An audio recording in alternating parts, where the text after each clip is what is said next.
Sure, just say call to order. Sorry, I missed that. What was that? Just say call to order. Okay, I'm calling. I think actually I do welcome people. I'm misremembering. Sorry, it's been a while for me. I missed the last one and we didn't have one last month. Okay, welcome to the Tuesday, September 26th meeting of the Ordinance Revisions Committee for the City Planning Commission. Excuse me. So we will begin the meeting with public comment.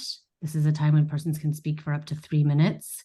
You can use the raise hand feature in Zoom to indicate a desire to speak, and you'll have, please state your name and address for the record. I see one attendee. There are currently no hands raised. Okay. There'll be another opportunity for public comment at the end of the meeting as well. So we'll move on to the only item on our agenda for this evening, and that is a discussion of drive-throughs. Okay. Continued discussion picked up from the last ORC meeting. Yeah.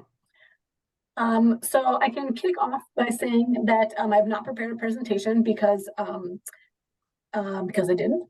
But also what I've done is, we each took some homework assignments and we have compiled, and I compiled them, summaries in a memo, and then I attached the raw research, if you will. And I thought that we could basically discuss what we've seen, discuss what we like best, what we didn't like best. The overall goal would be just to come to a consensus of if we want to change the current regulations that we have related to drive-throughs, and if so, maybe how. And then this would then go on to, we'll have to table it for a little while, pending workload and work program, if you will. But if we can agree on sort of the direction to take, whatever that might be. And so since not knowing what that might be, I thought this would be a much more of a real open discussion, and without prompts or something like that. I'm happy to share the trends that I thought that I saw, but also I'll probably take a back seat because this would be a true collaborative discussion. Okay, great. And I was not at the last meeting, so I was doing a little bit of catch up here. But I looked at the presentation that you presented last meeting. I think I get the gist of that. Lisa or Sarah, do either of you want to kick off discussion?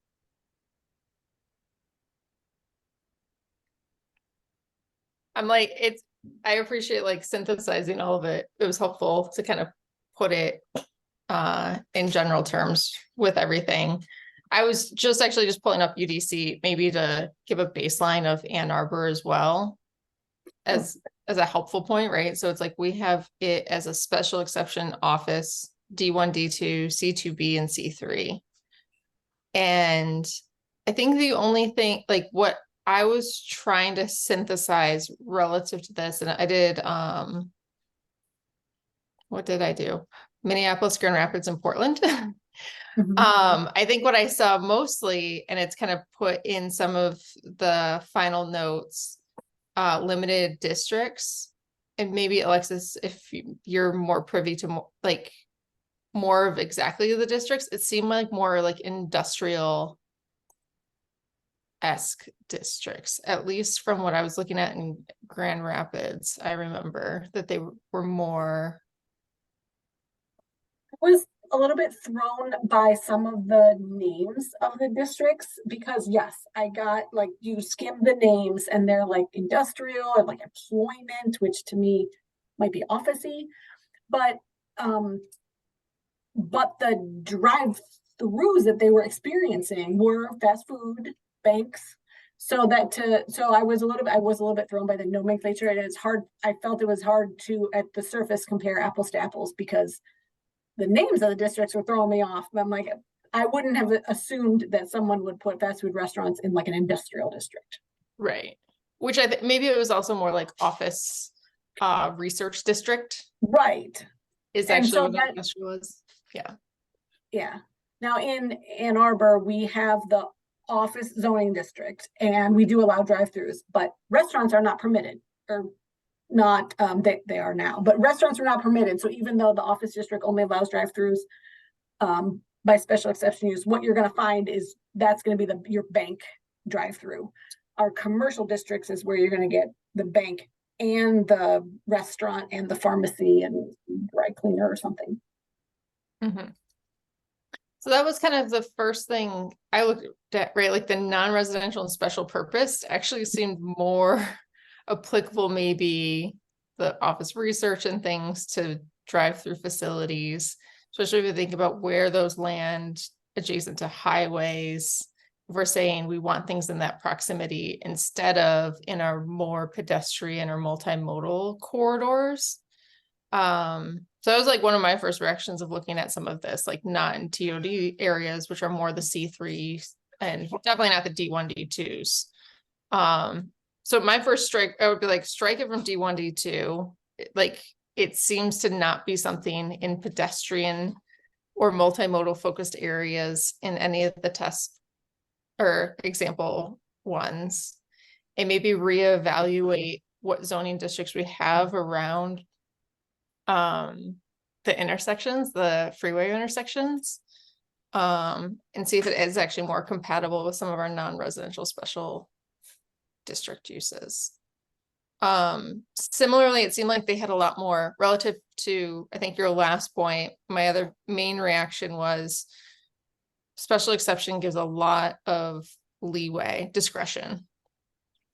And I think what other codes seem to write better was stacking and operation plans, and that if you had the drive-through, some of them like required service in other modes, either through the drive-through or another way.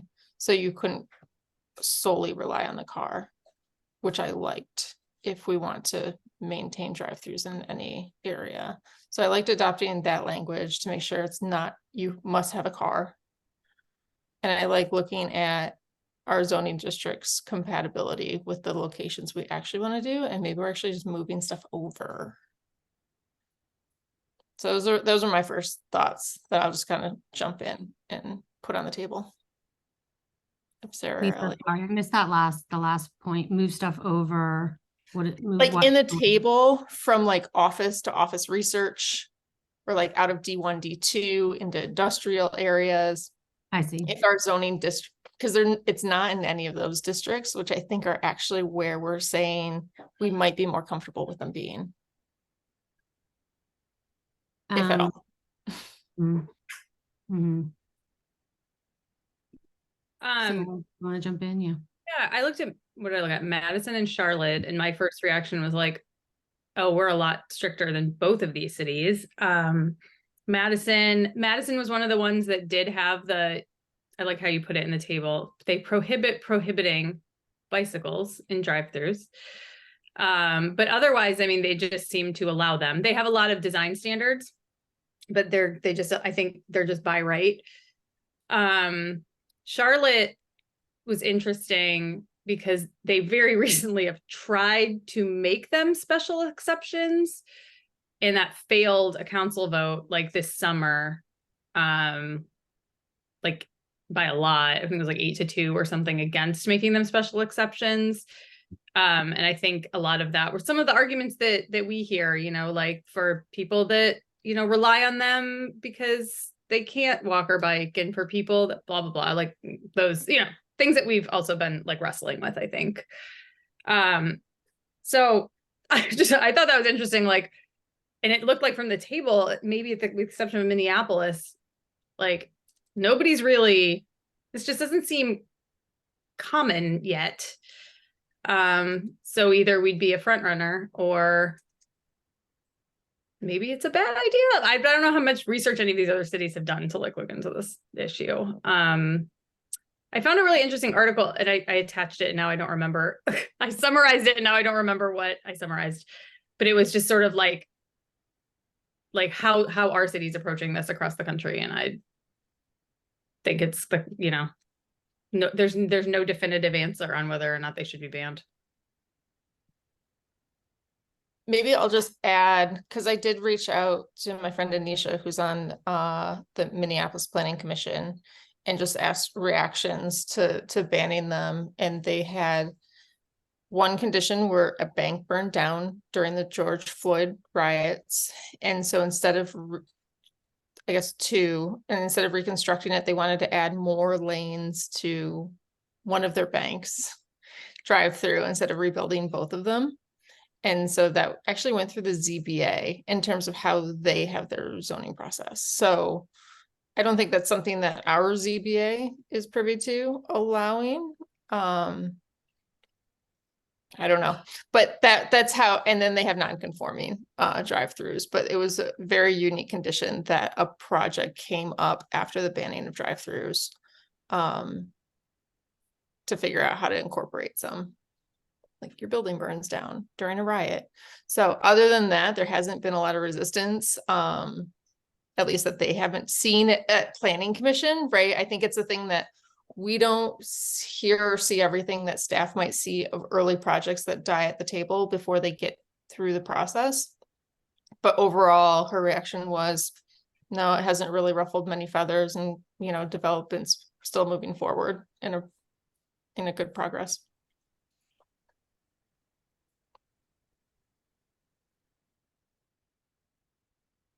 I would note that I'm muted.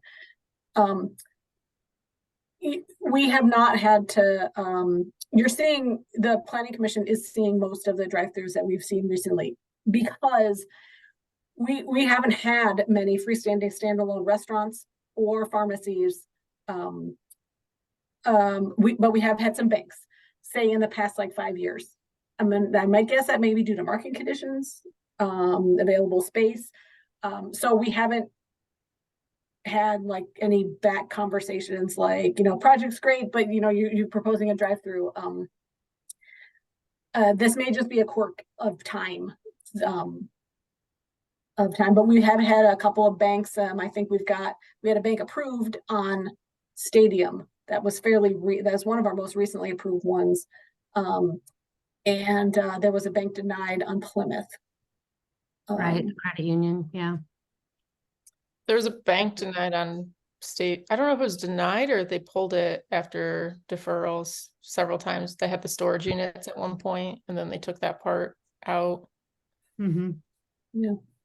Yeah. I think one question I have, I guess, is that Lisa, it seemed like you were talking about the possibility of thinking about allowing drive, like that a consideration when thinking about allowing drive-throughs would be proximity to highway interchanges or other kind of automobile focused parts of our town or the city. But that, I guess I'm suspicious that will correspond to a particular zoning district where we could say allow them in a particular zoning district, and that would produce that. So I wondered, I guess, yeah, Hank and Alexis, your sense of that, and would there be any way to add into the UDC guidance about when to approve a special exception use that would indicate that the intention is that they are limited to these certain kinds of geographic conditions in the city? That was the sort of, thank you, I'll chime in. That was a point that I took away. So we really rely on discretionary approval, but we don't really have many written down standards for when it might be appropriate. When we've been relying heavily on, we know it when we see it, that kind of thing. We know it when we see it. We do have standards that I think are average among the peer communities, in that they have to go on the side of the building, and we talk about safe pedestrian crossings and so forth. Like, we do have some standards about the physical design. And I think that puts us sort of average in the middle of terms of, do we regulate them at all, the standards, and then how well do we, or how far do we go? But some things that we could do, like approaches, would be put in those drive-throughs.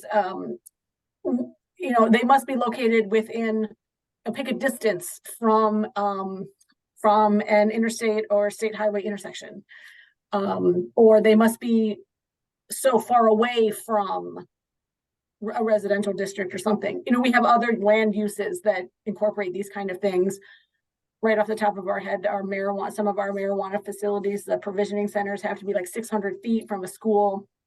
Those are also special exception uses. So, you know, we could focus on our approval standards for drive-throughs, like among a matrix of things that could be done, either alone or with other things, could focus on articulating locational standards, probably in terms of dimension. Sarah Mills asked also, she's at the last meeting, she said, I heard some things about a floating zone, and could you, what's a floating zone background and so forth. So I did look into it, and I will give a little brief update because it may be relevant. So there's floating zones and there's overlay zones. Now, a floating zone, we kind of already have one, actually. If you think about our PUD district, in the UDC, there's a label, PUD zoning district. And here's some of the general requirements for it. And here's the procedures, how to go about applying for it. But if there's no place on the map, you can imagine when it was first introduced, there was no place on the zoning map that had PUD on it. It was floating with no space until somebody requested, say, I think I meet the criteria, I'm proposing a PUD. And that went through the process. So that's a floating zone. You write all the rules and regulations down. And I guess for some short period of time, our TC1 district was a floating zone. Wrote down where it's supposed to go, what's the standards and so forth. But it just was out there until we proposed an actual map amendment. An overlay district is another district, and we do this downtown already with our character overlay districts. We do it a little differently than the norm because in our downtown, we have our base zoning districts that provide some of the regulations, and then we have the character overlay districts that provide others, and they are written and there is zero overlap. They just regulate entirely different things. But what's more traditional is you have an overlay district and you center it on, and it's based on geography. You center it someplace. And you say, like, in this district, these are the additional uses that are permitted, or these are the uses that are excluded, or these are the alternate setback standards. These are the alternate something else.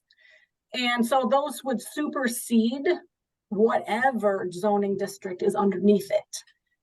And you don't want to cover your town with overlay districts. And I guess historic districts are not actually overlay districts, but they might help get a sense. It goes on top of the zoning. They might be more strict or specifically less strict. But you can have around a highway interchange, for example, you can say, well, this is a highway district, or this is a traveler district or something like that. And so here, these additional uses, maybe drive-throughs, are permitted, and here's some additional standards. Apparently, you can also use them if you've got places with like unique topography and say like, oh, because of this area, this is an overlay district, the Hills district, and it has different setbacks because it's going to be better. Or maybe you want to have like an entertainment district or something like that. And so you might put an overlay district and say like, this is our sports district and these are things, you know. So again, among the matrix, and then I'll stop, is we could work on the locational standards right in the special exception use and the design standards of drive-throughs. We could consider some specific targeted overlay districts where if we want, it would help so we don't have to address every single underlying zoning district. We could just say I didn't mean that. We can just say drive-throughs are permitted only within these boundaries. Or we can keep going with what we have.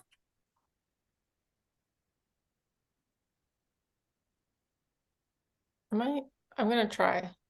It looks like I might be able to. Tell me if this is faux pas, but I'm gonna share screen. Yeah, it works. Okay. I guess, Ellie, to your point about So like industrial is the purple. And I know we just reviewed one down on the south at Pittsfield. But otherwise, what we're seeing in terms of purple industrial or red commercial or pink office, right? We're seeing it on our South Street Eisenhower, our West Stadium, our Plymouth, and our our 4 TC1 corridors, and then, I guess the additional interchange at M14 at North Main. Mhm. And, for me, I think a lot of my decision-making about some of these petitions is we've been talking about TC1. We understand that we're moving away from cars. This is not the priority, and this is where the zoning is. But is there a proximity away from, like, I don't know. I just want to visualize it a little bit and see Yeah. where the colors and No, this is really helpful. So I think the point I was trying to make was that we wouldn't want to say that drive-throughs were allowed in everything that's pink, purple, and red. right. We'd want to be more restrictive. So if we just, I think we'd want to say that we want them within a certain proximity on 94, the State Street exit, the Main Street exit, et cetera. And then if we look at the zoning around there, like if you look by the Ann Arbor Saline exit off 94, I think it's not, it doesn't have as much pink and purple. And there's a lot of yellow. So I think that's maybe my question is like, how would we, I think writing guidelines for discretionary approval in the code would be one way to address it. But maybe if I understand what you're saying, I think it would be hard to say that if we move the E, I mean, we could move the E, it's still an E, right? Not a P. I guess that's what you're saying. We're not talking about changing it to a P in the use table, right? Okay. So if it remains an E, then the question is, do we add it to other categories and remove it from some of the existing ones? And also think about being more clear about criteria for discretionary approval. Right, like if we drew a radius, right? I guess what we're seeing is this strip here on South State has just been rezoned to TC1, correct, Alexa? South of Yeah, Eisenhower. do you want me to pull up, The more updated one? yeah.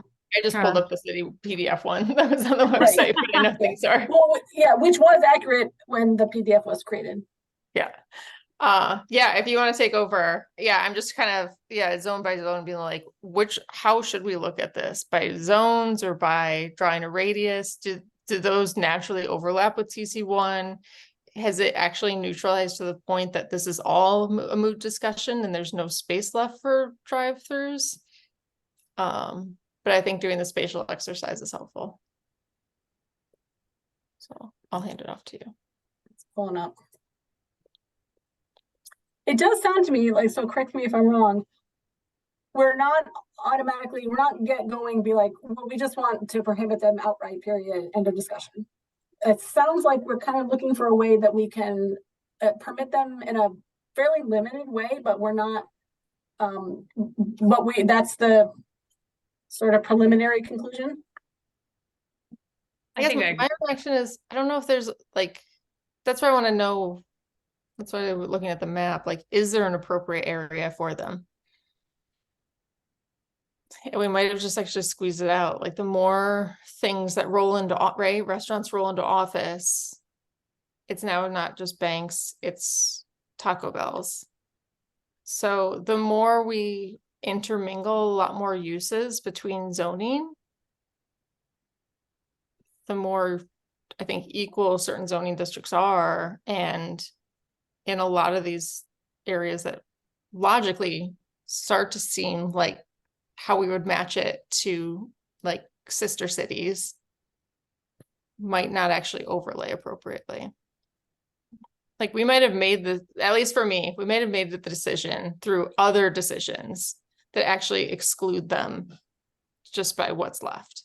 Yeah, I'm sort of thinking like Plymouth and Washtenaw, like those to me, like we allowed the Panera to have a drive-through, but if that gets rezoned TC1 or when that gets rezoned TC1, all of a sudden we can't do that anymore. And I remember that conversation. We were like, well, it makes sense here because it's at a highway interchange. Same idea with Washtenaw in 23, like same idea with Stadium in 94, same idea with like State Street in 94. So yeah, like where if we think that they belong there, but now we've just zoned everything TC1, maybe we just did it ourselves. I don't know. Yeah.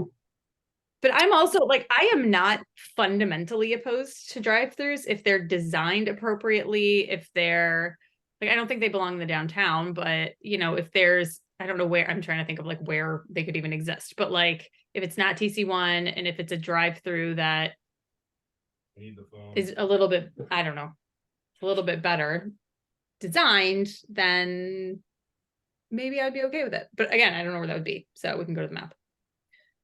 I mean, that's like, I like drive-through. If it's a multi-story thing, that sounds way better. That, you know, what we see, I guess maybe these are the reactions to like what really doesn't feel appropriate is a lot of the drive-throughs that we've been seeing are single purpose buildings. I know this is getting off the map kind of idea, but they're single purpose buildings, not actually maximizing the development for a single use. And so we're missing out on additional development potential, specifically housing, in lieu of a drive-through. And it feels like a trade-off that we're deciding if we're going to get a bank in a drive-through or a restaurant in a drive-through, we're not going to get housing above it. And that's not a decision I want to see petitioners come up and us have to tell them, well, this is not the highest and best use. So I'll throw another thing out there. It's like maybe drive-throughs when it is a higher density thing, you know, there are places that can solve that. You can have a drive-through Starbucks and 4 stories of housing above it. If it's designed appropriately, I'm much more comfortable with that than a 2-story office building with a bank drive-through. So that's also my take.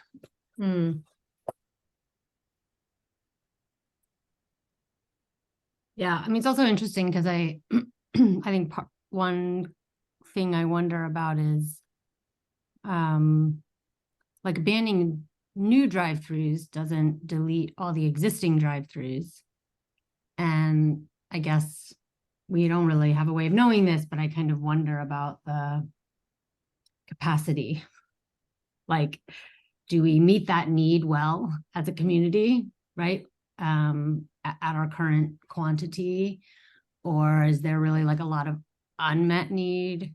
Or are we overserved, you know?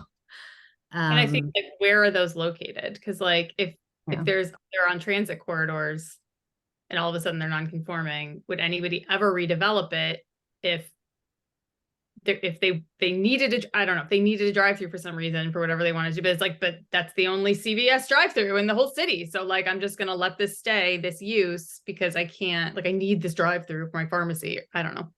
Yeah. Or to resell as a, like, I've got the golden ticket. I've got an access point that is now closed. This gate is closed and I have a key. Right. Another piece that we haven't touched on is and I do think it needs to eventually go on the work program, is to overhaul the non-conforming, just the whole section.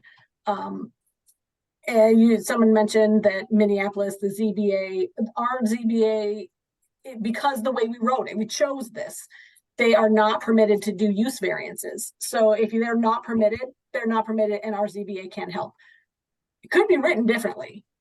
Other communities enable their ZBA to do a use variance, but at least I think we do someday we need an overhaul of the nonconformities, and other communities are much more sophisticated and talking about, if you have a nonconforming building, well, here are things that you can do moving toward conformity, but they allow people actually allow some decent investment and growth.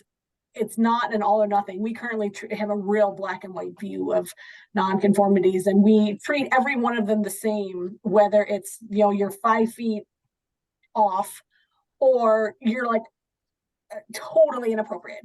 And this is also a way, like, and maybe it's both, because we could talk about, moving permissions, allowing them, but that's only talking about the new ones. We still have a handful out there that are probably going to want to maintain, maybe grow, maybe shrink.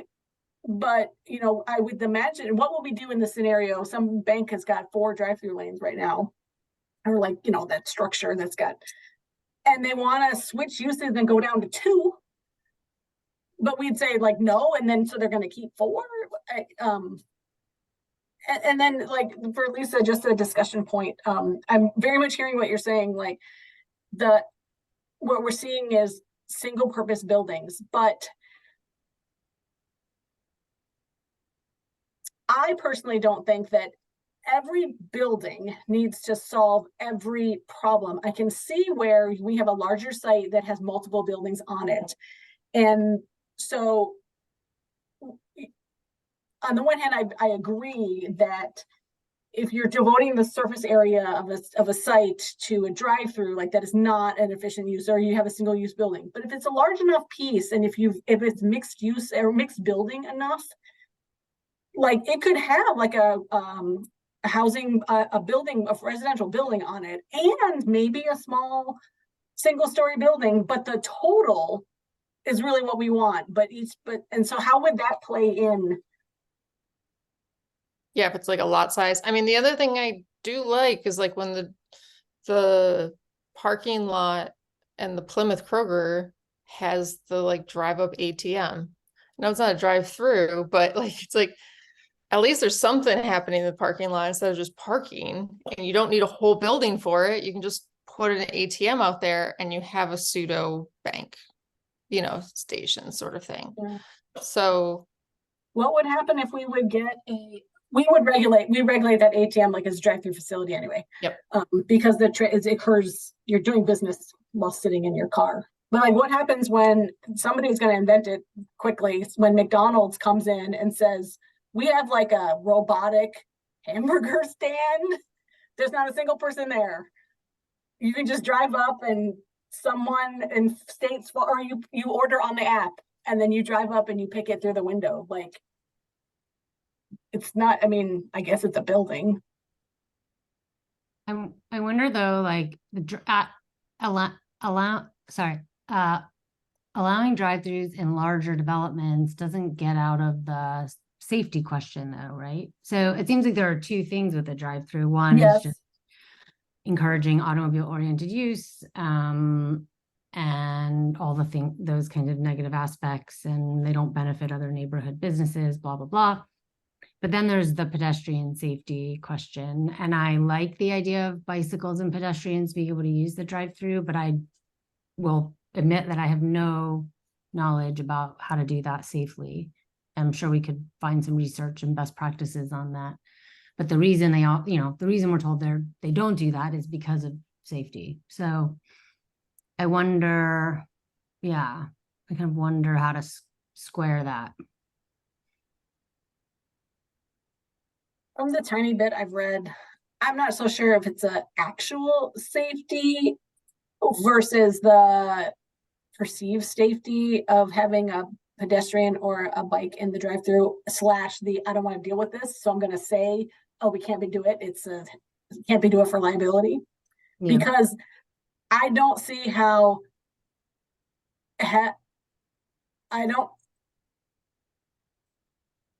is it so much worse than like a crosswalk? Like, you also have the same, I would imagine you have the same conflicts and the same level of risk just at a red light.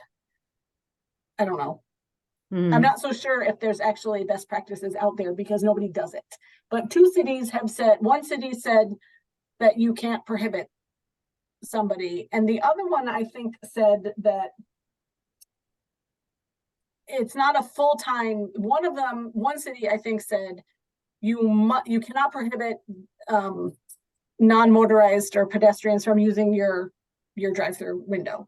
The other one said you can prohibit them if there's an alternative way, like they go inside the building. But if the counter service is closed, then you must accommodate. You have to treat it like an accommodation. So I don't know if that's different. That is kind of different. But I don't know if there's any best practices out there. I think that people probably want them, but They probably just don't do it. I will say my whole childhood, my brother had a paper route and he would always walk his wheelbarrow full of newspapers to the Hardee's drive-through and get hash browns on his way home. You know, this is West Was it Virginia empty in the or 80s, full? so who knows? What's that?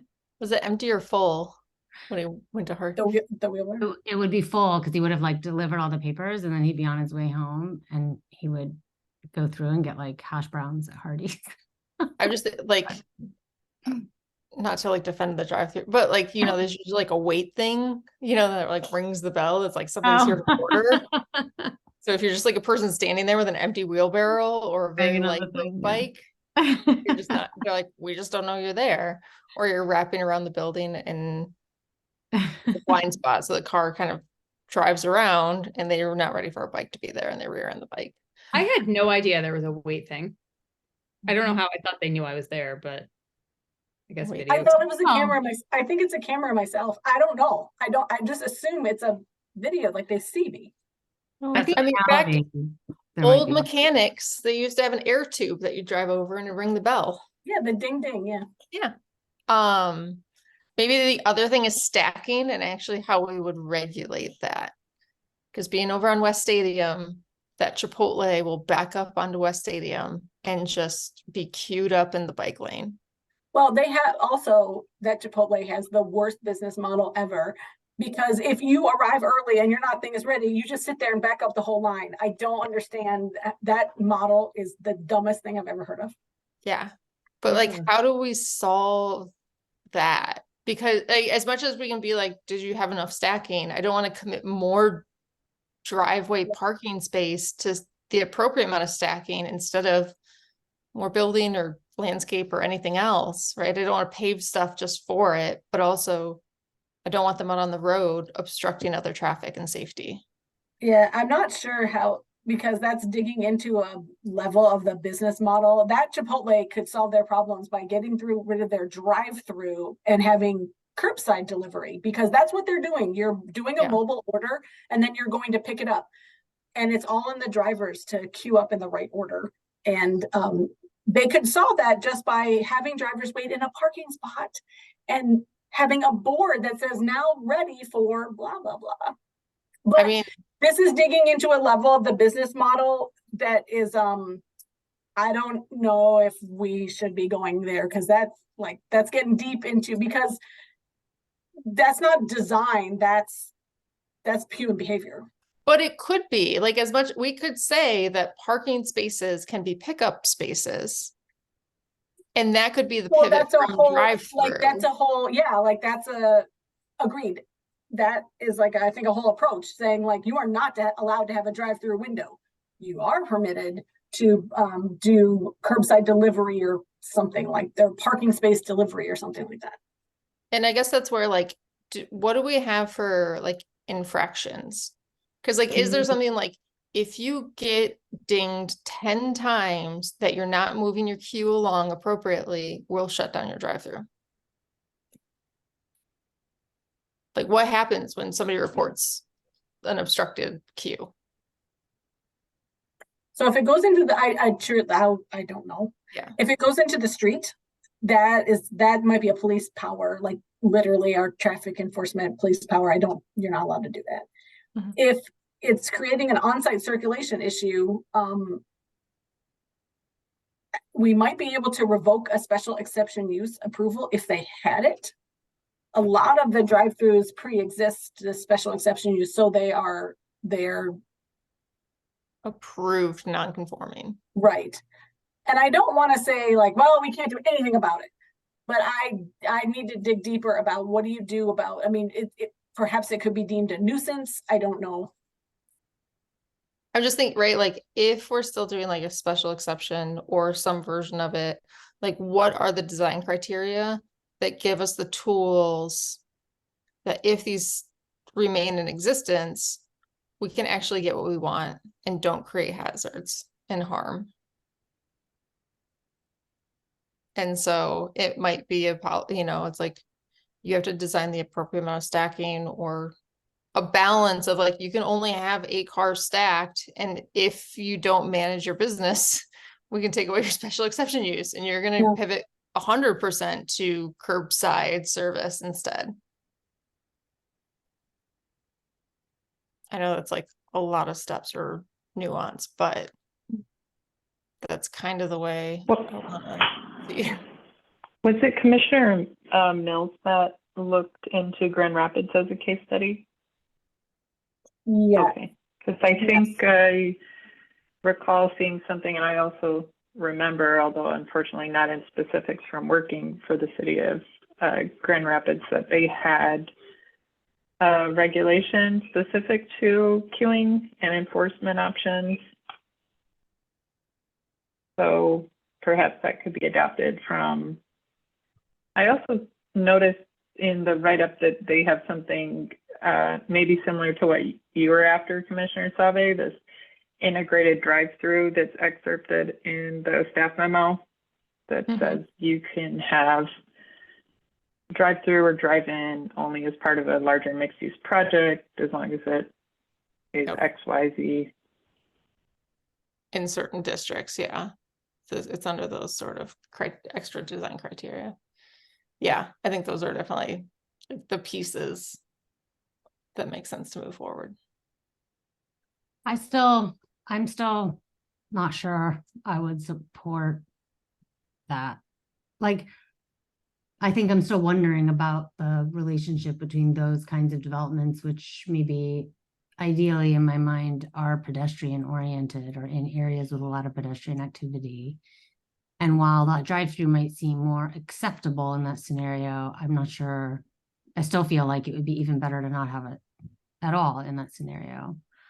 So I'm still trying to kind of like wrap my head around, I guess like where we're landing in terms of permissiveness, like, are we trying, it doesn't, maybe back to Alexis, what you're saying. So we're not talking about banning them outright, but we're talking about changing the ordinance so that they appear only in places where we think they make sense in a form and framework of operations and safety that we find acceptable. Is that a fair characterization of what we're trying to do here? Yeah or no? it sounds, I agree, it sounds that way to me. In the spirit of sum up, tell me if I'm summarizing on the right track. Agreed. We are saying that there is a place for maybe new drive-throughs or keeping existing ones. I think if they were new, I get the sense that we want them very targeted to major interchanges, focused on helping those commuters / long distance travelers. And so for that, we might need to focus on some of the approval standards, re-looking at what districts they're permitted in, fiddling around with where they're permitted for the new ones. Along those lines, we're talking about taking them away from downtown. We don't imagine where they'll ever be appropriate downtown.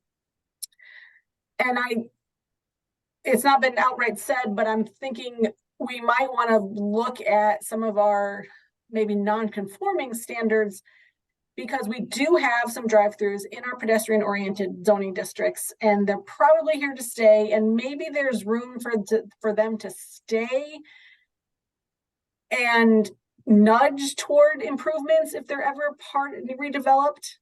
I don't think we want to encourage them or permit new ones in our transit pedestrian districts, but I think we might be okay with letting them stay as long as they're there. About right? Not right? Like if for example, the CVS on Plymouth, if they were like, we love TC1, we want to redevelop, blah, blah, blah, but we want CVS to be part of it and we want to maintain our drive-through. Like, because it exists, if they integrated it into something that fit more the spirit, would we allow that? Is that sort of what you're getting at? Well, I'm more like, what are you guys getting at? If they were to demolish the CVS, but they would only do it. They would only rebuild something if they could keep their drive-through. Would we allow that because it exists already? in that case, they would have to add on top of the CVS building or add right next to it and like kind of like make the whole thing like an addition. Because once it goes and it can't go back unless we change something, unless we change. So, although a lot of that Chipotle did go. It towed the line, but I believe it was determined to not still had a roof enough. Yeah. But I mean, that was, I think today we would say to that Plymouth CVS or hypothetical, you can expand. You can add more floor area to your site and keep the drive-through. But if you were fully redeveloping, scraping it clean, it does not go back. And so that's kind of more for like what about in the case of an infill? Like, you could always infill as long as you're not becoming more non-conforming. Right. And the new buildings would meet current standards. Existing buildings sort of can stay. And so, but what you're saying is if we looked at our non-conforming or special exception relative to, say, the CVS, we might give some flexibility to new buildings relative to their conformity if like the CVS is in the way. Like, what would be different than, hey, CVS, you got a parking lot, you can do some structural and like throw some new columns through your building and made some aisles in your CVS, keep your drive-through, but like build a tower on top of it, right? It's not any more non-conforming and they kept their drive-through. How would that not be allowed now? Or I guess, how are you proposing it look different in the future? I think in this case, we're mixing a little bit the non-conforming use aspect from the non-conforming structure / building. Okay. And what I'm hearing described is that new structure would comply. So that's not the issue. The issue is that they have a non-conforming use. And it says that non-conforming uses, the use is supposed to be phased out. And clearly cannot be expanded. And I think in the case of a drive-through, expanded means more windows or more lanes or more queuing space, more capacity. And there are some guidelines about you can go to the ZBA and get permission to switch from one non-conforming use to another, but in the specific case of a drive-through, it's not like a building and you can say switch from smelting to something that's not as bad. I don't know, take another non-conforming use. Or like if it's a residential district, you can't switch from factory to office, or factory to office might be okay, but you're nudging closer to residential. Back to the drive-throughs. So on Plymouth, like maybe the CVS is not the fantastic example, but can you imagine maybe that, or maybe a bank? We've got a single-story bank with 3 drive-throughs on it, or say it's in the front of the building. Either way. And as part of the redevelopment, they're like, we'd like to move the drive-through to the back and make it, instead of 3, 1. Right now, it's really an all or nothing game. It's a non-conforming use, and it says you do anything to this, you're supposed to just make it go away. We haven't written them, we haven't discussed how they would be, but there are communities that say that you can do that. You're making it better, even though you're keeping this non-conforming use. We can talk about that. So back to the more specific limits, I guess, like right now, either they have to do all that rigmarole to build above and around, make the structure comply, but they keep their exact drive-through because there's no in between for us. But would we want to develop a case where we say, we recognize you had a drive-through, you can redevelop your site and you can keep a drive-through somewhere on the site, But maybe it has to be farther away, or now it needs to comply. You need to have the proper pedestrian crossings and so forth. But even in that case, we're not talking about all of TC1. We're just talking about these areas that are close to Mhm. exits. Well, that's what I'm sensing from that's what I'm Okay. sensing from us, that we if we're going to allow new ones, they have to be, I'm sensing they have to be near an interchange. We're not sure yet what to do about the existing ones. I'm seeing a little bit of, oh, maybe we could go down help improve non-conforming ones. But I think we'd have to discuss that more in depth to figure out exactly to what degree can they be maintained, or possibly even redone at a lesser scale. Or maybe after thinking about it, we actually were like, no, you can keep the one you have, but once you've decided to redevelop, you need to redevelop. I feel like I need to see maps, like, Okay. of, I don't even know if this is possible, but like where the only drive-throughs I'm thinking of right now that I can even visualize are on corridors that are already zoned TC1 or that will be zoned TC1. So I feel like what we're saying, and I think I agree with this, but I don't know. And I know that they're banned in TC1, but like, I think what we're saying is like, that it's TC1, like, it's too bad. Like, if you redevelop, like, you can't do one here. But I guess I'm curious, like, where else do we have drive-throughs in the city that aren't on these corridors? So like, where are we looking to say, like, yeah, you could keep it, whatever, like, we have opportunities. I mean, I And think they're then- in D1 and D2. There are banks and dry cleaners and whatnot Okay. kind of peppered throughout downtown.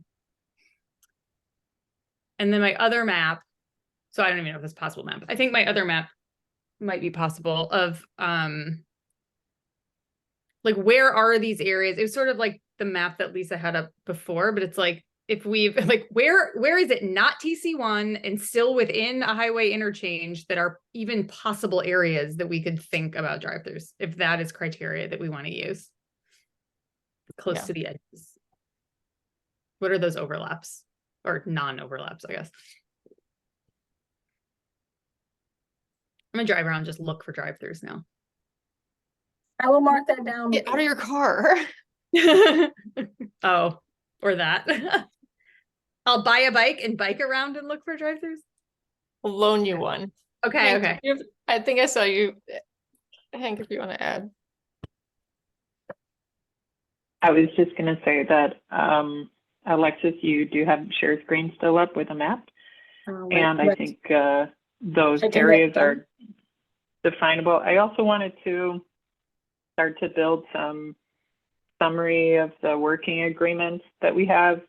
I just heard Alexis say a couple of things, and I want to start to add to a list that, like, if we can agree on these things, then maybe we could add or subtract, but we're potentially okay with these in certain locations, for example, near highways. However that is accomplished, that's something people feel comfortable with, but would want to see more specifics around the mechanics. We don't want them in pedestrian-oriented areas, and we're open to improving existing drive-throughs through our non-conforming use regulations. Maybe Anything to add that would be helpful? fueling stations. I know this may be a little off topic, but I can imagine that gas stations and drive-throughs are going to be pretty synonymous when we think about non-conforming in TC1, that Venn diagram is a circle. And so if we're thinking about one relative to updating non-conforming use, maybe the other. And I don't know if changing from gas pumps to electric chargers is one of the things that it looks like, or other variations. So also extend the non-conforming improvement logic to fueling stations. Yep.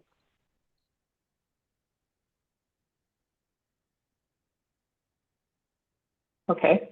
I think there was probably agreement that we should ban bans on bikes and pets. So something similar to what Madison did. Say, you can't say that this is not allowed. I'm not, I wish that I were an expert in all of the things. I'm not.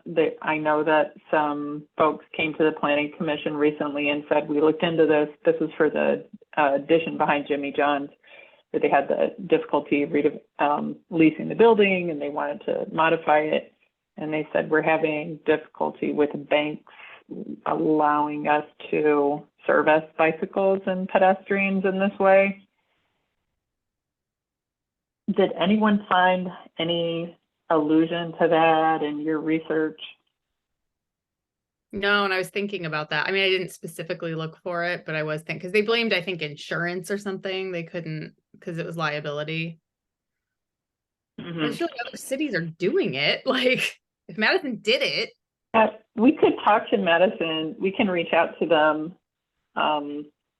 Doesn't necessarily mean that we'll get traction. Sometimes we reach out to places and they're too busy to talk, but we can try to reach out to Madison and say, hey, when you did this, has anyone said this creates an insurance liability for us? Maybe you better put a prioritization layer on this in terms of the mapping overlap of TC1 intersections and where it might be applicable. If we get down to like so few sites, I'm just not really sure how much time we want to spend on all of these details. It sounds really productive to evaluate our non-conforming, maybe our ZBA standards for use at a higher level. But the amount of staff and planning commission effort to really completely restructure drive-throughs in very niche parts of town, I either want to see a simple solution or focus on other community priorities. Just my final filter. I would love to hear what other commissioners think about that, because this was added to commission business at the table. It's been mentioned multiple times as a priority. It's been framed that way for staff. That's why we're talking about it now. So if the reason we're try to be thoughtful about some of the things that we do bring to ORC and move through this process is there are not so many easy ways to do these things. Maybe I'll just add like easy things like without unintended drop consequences. D1, D2, and then maybe move on or something. Well, I mean, maybe I propose a middle ground, which is like, yeah, update the use table. We could bookmark 10 minutes to talk about the details of that. And then add some straightforward kind of restrictions for approving a special use exception. Add that language to, and then maybe the non-conforming part is the one that's thorny, and that could get taken up with the whole later, as Alexis said, just kind of overhauling non-conforming at a later time. But at least for now, then we would be allowing drive-throughs in mixed-use developments in TC1 that are near the highway, which I think, if I'm hearing correctly, people do want to be able to do. And we do, I mean, like, we can do whatever we want, right? But like, is that, we can amend TC1 to say like, because right now it's just like no drive-throughs. Well, no, we just add an E to the use table in TC1. Add the E for exception. I mean, just add the E, but I think you'd want to also add an E, but then say in the use specific standards. It's not just in anywhere. It's no, close to an intersection or an exit. Right. We don't a little bit of use table, a little bit of use specific standard. But that feels like a middle ground to me, where it is more thoughtful and better, maybe matches the intention better than the current one, but doesn't kind of get us into the weeds. I think we do have colleagues that want it banned outright, so I don't know how, I mean, I don't think like us on ORC are the ones that are as so opposed to drive-throughs. So we're not like the target audience for that request, which I think is why all of us want to prioritize other things over them. Yeah, but I mean, this is the process. It starts here. The planning commission does not, you don't need to represent everyone of the planning commission. You just need to do the best you can and what you think is good for the ordinance, what's the most effective ordinance. And then the planning commission will debate and have their public hearing, and then even the city council as well. So I hear you, like, there are different voices on the planning commission, but better ordinance is better ordinance. And you can still say no, but I think we're moving towards better ordinance. So I'll say this too, and I might be the only one that thinks this, but as we're talking about, like we would allow them in TC1, close to highway interchanges, et cetera, like thinking about where they currently exist. Again, and back to my Plymouth Road example of CVS or the PNC that has like 4 drive-through lanes. Like, even though it's not, well, CVS is kind of close to a highway interchange, so we'd have to say like how many feet, but not within our circle, right? Or our boundary, but has a drive-through, wants to redevelop, would do something higher density only if they can maintain the drive-through. Like, I would probably be okay with that if it's not adding a new drive-through, but it's changing like if not for that, we would just have that single story.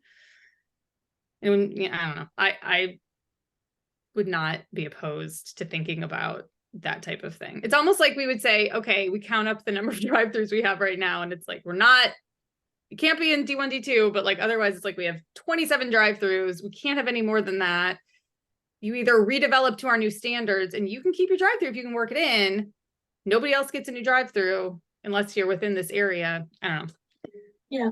I'm just thinking through, like, if I were that CVS, I'd just be like, well, I'm just never gonna redevelop. Marijuana, but instead of a distance between each other, you're like, everybody go together. It has to be right here.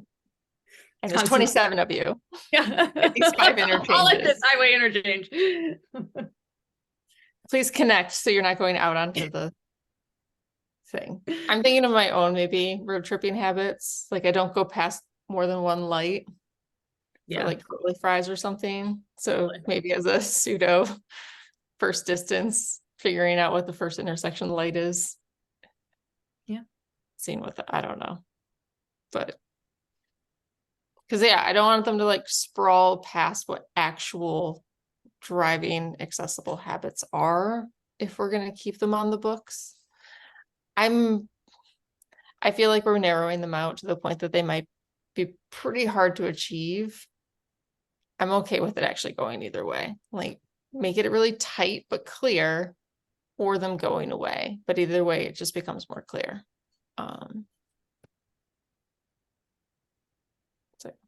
Otherwise, they'll just jump across the highway to the township and build it there, I guess, right? Well, most of these intersections are half township, half city. So it really is, do you turn left or right off of an exit?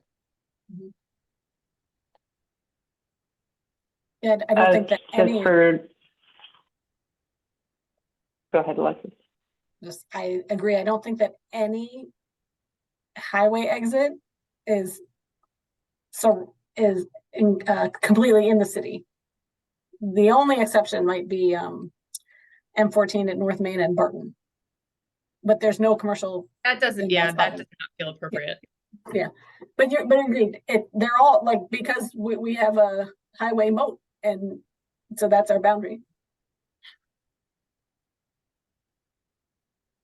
To the point the last point that you just made, Commissioner Salve, about having them narrowly allowed but more clear when they're permitted, to me that suggests moving away from a special exception use into a more narrow by right.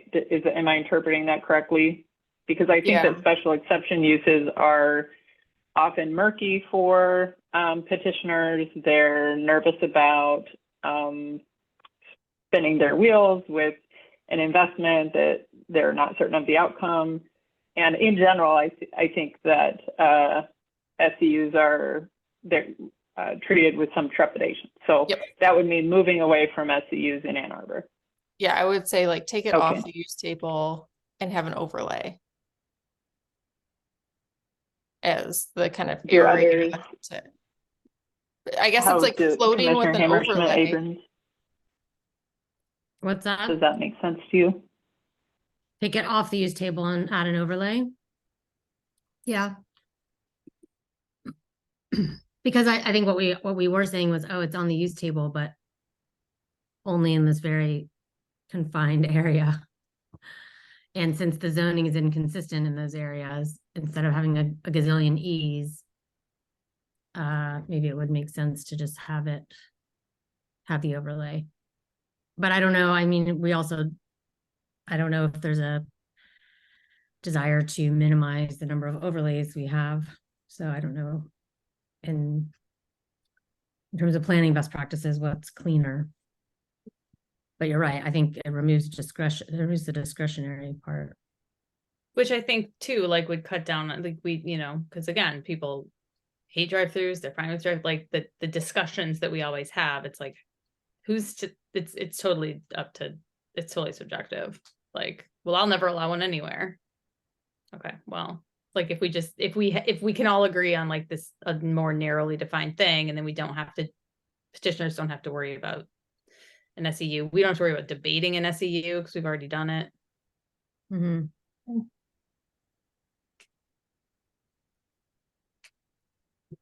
I should know this. Do we have though like design standards, or can that be worked in somehow?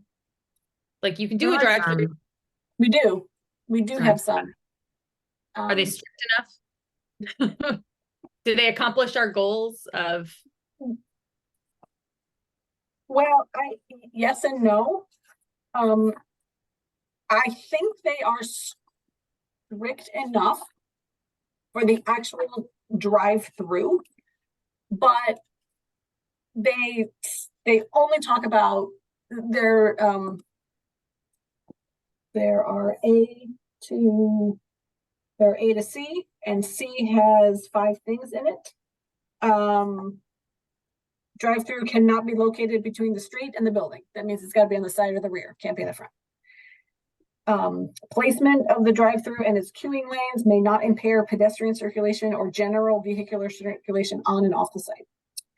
And then driveways in the front yard that serve the drive-through have some standards: 12-foot wide, 12-foot wide width. You have to have a raised sidewalk across the driveway connecting the public sidewalk to the main entrance of the building. 4 bollards placed near each corner of that raised sidewalk to alert drivers of the pedestrian crossing. Right-of-way screening, can't obscure anything, and you can't connect the drive-through across the front yard of the building. Like you can't encircle the building with driveway. Okay. So like that, compared to the other communities, like we're good. But this talks nothing about the building. Doesn't need to be mixed use, doesn't need to be multi-story, doesn't need to be in the back and doesn't need to have connecting driveways to an adjacent site, like that kind of thing. And doesn't say anything about queuing. No minimum or maximum number of queuing spaces. Mm-hmm.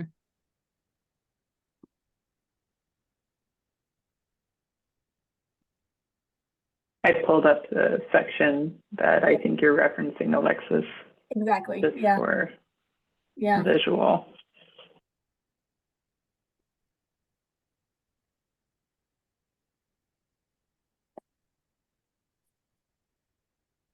So did we come to some kind of consensus, or?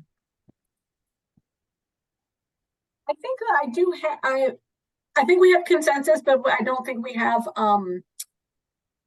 haven't rested the topic. I think the consensus is that in terms of, so Hank, tell me if I'm doing a good job too. I think the consensus is we can allow some new ones. We need to prohibit them from the downtown area, prohibit new ones from the heart of our TC1 or pedestrian districts. We can talk about allowing new ones near in certain key locations centered on a highway interchange. If we're talking about allowing new ones, maybe we expand it to just talking about opening up some spots in the city that are auto-oriented. Drive-throughs and fueling stations, you know, maybe we need to have a space that explicitly says it's okay to have auto-oriented in this very targeted location to be determined. And there's some, but then things that we don't have finalization on are, we don't have a great handle on a map of what zoning districts permit drive-throughs right now, because we've rezoned a lot of land, and then B, a map of where the existing drive-throughs. And we might find that they're only, new ones are only permitted so few places. We might have solved our problem already without realizing it. And also no finalization. We might, this is a little bit more fuel for maybe overhauling non-conforming uses.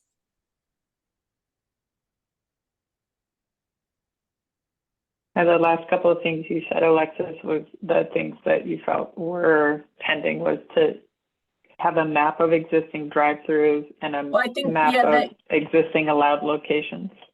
Right. What, two maps? What zoning districts permit drive-throughs? A map of that. And then, aside from zoning designation, where are the existing drive-throughs? Do you have that? Yeah. I have Or is that a homework? the zoning map is the zoning map is just filtering. I got that. I don't have a map of existing drive-throughs. I feel like that's an intern project and we don't currently have an intern. But Hank is working on it. We are hiring one though. I said, but like, you know, this would not be a immediate term fix, but I think this can actually be added to a data collection. I think we are working internally to improve our capacity for data collection. Awesome. I tried doing searching drive-through on Google Maps. It didn't work. Yeah. Somebody is really bored on Street View one day. Probably Yeah. I don't think that's the most critical business data set. I don't think it's the most critical Sorry. thing, that map. So if that's a lot of work, I think it's okay for that not to happen. Yeah. But if you have a board intern, I think it would be interesting to know.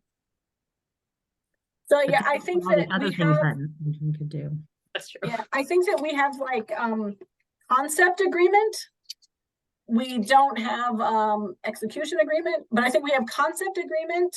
We do need some more information to figure out where we need to throw our resources. Do we need to throw it into permitted uses? Do we need to throw it into design standards, or do we need to throw it into addressing non-conforming uses? But I think that's like the bottom line is like, we kind of agree on the path to take, or we kind of agree on the outcome. We're not yet sure how to tackle it. The way I understand it, and Hank, maybe you can kind of remind us of every time it's come up with drive-throughs, it's when a drive-through has been raised in a petition that it gets really muddy, that we say we should really help make this clear. Or we're going to just repeat this debate. And so my take is the first priority would be figure out a way to clarify it. And then the non-conforming and other things, which would include mapping all of those drive-throughs, get punted down to figure out what do we do with existing drive-throughs that are in the downtowns and all these other areas. So if we just focus on new drive-throughs so that any new petition comes up, I think that seems to be the thing that we're in friction with TC1 right now. But that also seems like the one thing we did kind of come to some agreement on, Yeah. right? That's what I'm saying. I think that step is actually clear, and everything else will be kind of rolling lower priorities, to just make a note of, to see if and when it comes back up in another petition or something to have to resolve. But the Yeah. nonconformities and things might take a different action item that's not just about drive-throughs. Mhm. And we just park that idea until we accumulate enough nonconformity things to work on that ordinance update. I definitely non-conforming uses is not something that would be nice to consider narrowly. There's so much to improve and explore there that I agree that it would be better to tackle something specific, achievable, and not try to solve all of the things. The challenge that you're describing that comes up at the table, I think, happens with many SEUs, not just drive-throughs. I think SEUs can be challenging. Certainly for this commission, I'm sure also for planning commissions elsewhere, to apply, because there are some things that are open to wider interpretation, like, is this compatible with the comprehensive plan? And some people may think that a use is compatible, and some may argue that it's not as hard and fast.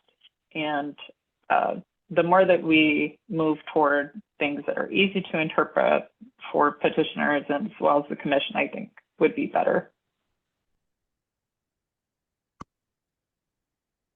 So I also don't think that scenario is unique to drive-throughs. I think it is more so unique to SEUs. That's just my opinion. That might be another helpful, I'm just kind of scanning, right? Like daycares in residential, just thinking about all the SEUs that we have to understand what ones we might want to change to P or strike out, like move to either end of the aisle. Again, it's different ordinance Yes. conversation, but it could be something, especially when we talk about the residential zoning, could be worthwhile, something maybe even the comprehensive plan, the comfort level of including certain things. It's a great point.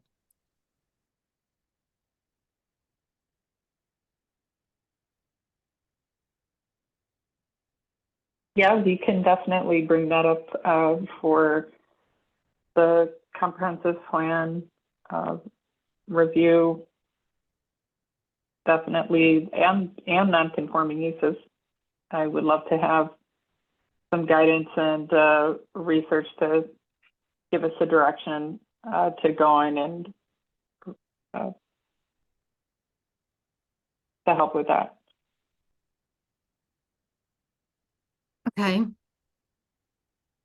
there anything else that we need to settle confusion on or clarify? Alexis or Hank? Any other comments or questions, Lisa, Sarah? We're good? You maybe, we have a application for special exception use that's on the web. You can go to a2gov.org/development and then scroll way down. But it lists all of the things that require special exception use. It's like a checkbox, like check part of the application, check which one. But if you're looking for a list of all of the uses that require special exception use, it's in our application. What was the URL again? A2gov.org is the city's website. And if you do a2gov.org/development, it goes to our development review help web page. So the second to last thing. Checklist, got it. Okay, great. And just like on the application, there's a checklist, there's all of the things. Now, so one, sometimes it's the childcare centers. Childcare centers require special exception use in a residential district, but they are permitted principal uses in commercial, but they're still on this list. So these are uses that somewhere, at least once, that it requires a special exception use. But you can see there's a lot of them if you're looking. There's a lot of them. this is sort of an aside issue. This is more like fun fact trivia for tonight. It's far outside of the scope of just drive-through special exception use. Got it. Got it. Okay. All right. So we have another opportunity for public comment now. If I could, I'm sorry, if I could interrupt briefly to just talk through the next couple of ORC meetings and how that staff would recommend for that to go. So on our every other schedule that we're in right now, October would be skipped. We'd like to take some time to digest the agreements and figure out how to operationalize those for drive-throughs. So we're not going to bring that back to you right away. We are going to be onboarding an intern, and so I think this is actually a great project that we could ask them to tackle. We're hoping to hire someone in particular to assist with some of these ORC-related tasks that can require more research and can be a little more time-consuming. So hopefully we can get you red lines and a proposal for how that would be operationalized early next year. In November, we'd like to bring you proposed changes to building height, discussing what would be exempted from a height limit in terms of solar panels, mechanicals. This is just sort of a common sense type of change that has been sought after and requested by many parties. So that will be hopefully pretty straightforward. Just, are you okay with this language? Unless you tell us right now, just move that straight to the full body. We don't need to see it. I was just gonna ask that. Yeah. Well, I think I don't have a sense of how full the working session agendas are. But I wonder about both the drive-through and the height limits going to working session. Or just moving them once we have a proposal for how to operationalize, just bring it to the full body and skip ORC. That's what yeah. Okay. I think maybe until you do it, you don't know well, there may be things that arise that feel like they warrant more discussion, but if it proceeds kind of as we've discussed tonight and no new big issues arise, I would be comfortable with it going to a working session. Okay. And I would be probably also comfortable with the height stuff going straight to the working session too. If there's room in the working session agenda and that clears space on this agenda for something else that feels important.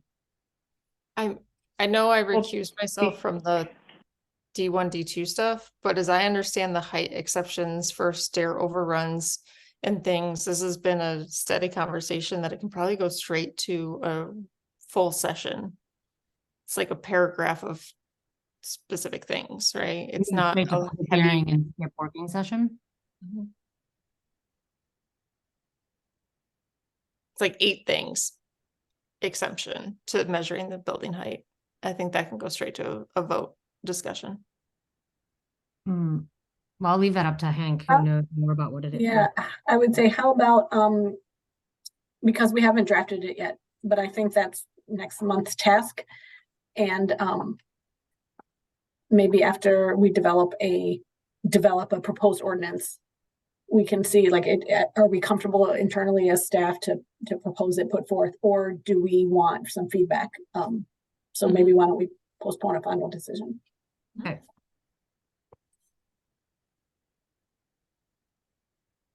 Okay. I'm just looking at some of the things that are still in process for our work plan, which will be brought to the discussion draft that was brought to ORC.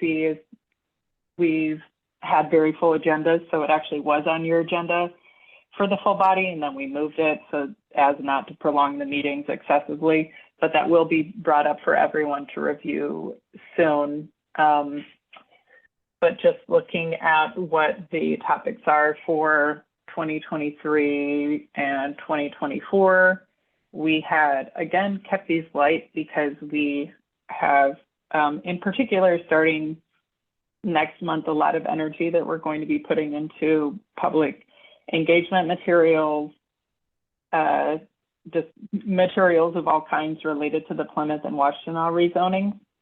And based on the discussion that you all had the other day at the table about TC1 setbacks for Washtenaw, that is going to also involve an additional set of materials to try to describe and understand what the future of the flip lanes are in front of some of the buildings on that corridor, which is going to be tricky and will take staff's time and energy. So is there a strong feeling about what you all discuss at your November meeting? Or do you want us to reserve the time? Do you feel strongly about keeping the meeting? I feel strongly that we should keep the meeting until we, are you suggesting that we could cancel the meeting? I think we should keep the meeting. I can't imagine that there's nothing for us to talk about. But I don't know exactly what that is off the top of my head. Yeah, I agree. I'd also kind of pose, like, you guys can all kind of answer for yourselves about the homework. I didn't feel like that was a heavy lift. I don't know how helpful it was for everybody else. But like, even if we just did, like, November was a homework session of like what's on our plan for 24, and we all just start looking at some of those conditions and act like interns a little bit, that seemed to be a little helpful for us to dive a little deeper into awareness about some of the conditions too. We might not be specifically reacting to things, but we might be helping you plan and supporting in that mode in a November working session of the ORC to look at.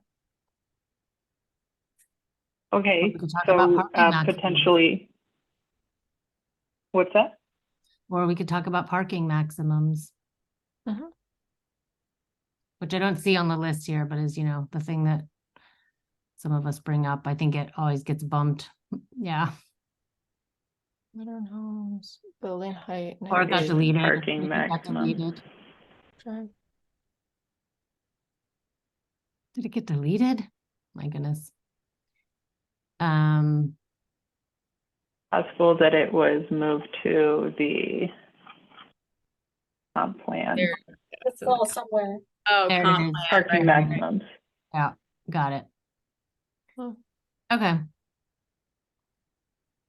That doesn't mean none of these could be tackled, because as we've discussed in this committee, there's an interest in using this as an arm to advance early ideas that come through and are vetted and discussed through the comp plan.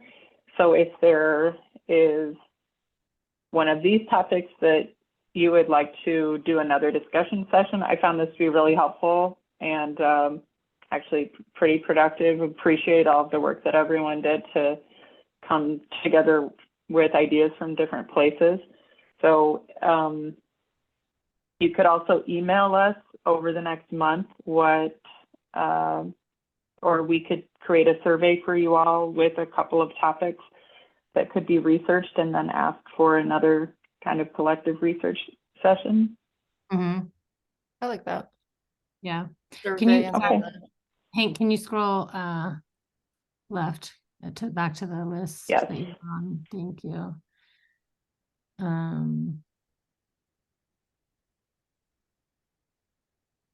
I mean, I'm ready to get my big fat Sharpie out and on zone, but that could be probably going to comp planning more than parking maximums. Yeah. But yeah. Well, why don't we think about it? I think there's always the possibility that things arise too at the table. That happens to us quite frequently, I think. Okay. And if well, not, we could at a minimum have a short survey, resend this draft, and ask you for your top 2 concepts. See if there's any overlap from folks and pick one and do some research. Thanks for indulging me, and sorry. to interrupt. No, great. Okay, anything else before I go to public comment? All right. So if you are listening and you would like to speak to the Ordinance Revisions Committee, you can use the raise hand feature in Zoom. You'll have 3 minutes to speak, and we ask you to identify yourself, stating your name and address. 1, 2, 3. Okay, I don't see anyone indicating that they want to speak, so we are adjourned. Thank you, Thank you, everyone. Good evening. Bye.